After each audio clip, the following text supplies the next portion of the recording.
নাটোর সদর বাগাতিপাড়া ও বড়াইগ্রাম উপজেলার প্রধান নদী বড়াল ও নারদ। ৮০-র দশকে আটঘরিয়া এলাকায় স্লুইস গেট স্থাপনের পর পানিশূন্য হয়ে পড়ে নদী দুটি। বর্ষাকালেও পানি নেই নদীতে। এতে একদিকে কর্ম হারিয়েছেন মৎস্যজীবীরা, অন্যদিকে সেচ থেকে বঞ্চিত হচ্ছেন কৃষক।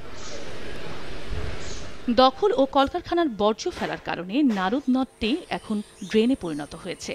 সুইচ গেটের উজান পানি আছে, কিন্তু সুইচ গেটের ভাটো কোনো পানি নাই। নদী আগে ছিল যত গভীরতা, এখন তার 4 ভাগের 1 ভাগও নাই।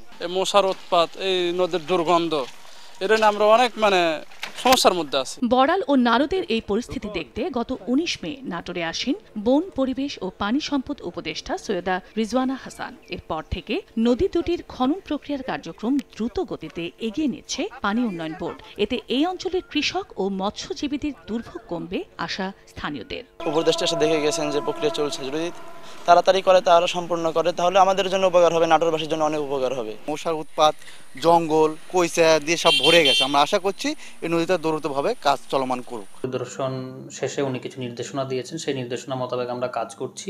শীঘ্রই রিভাইজ ডিবি সাবমিট করব এবং আশা করছি আমরা খুব দ্রুতই কাজ শুরু করতে পারব। অপরিকল্পিত অবকাঠামো নির্মাণ ও তলদেশ উঁচু হয়ে যাওয়ার কারণে নদী পানিশূন্য হয়ে পড়েছে। তাই নদী সচল করতে খননের উদ্যোগ নেওয়া হয়েছে জানান বন, পরিবেশ ও পানি সম্পদ উপদেষ্টা।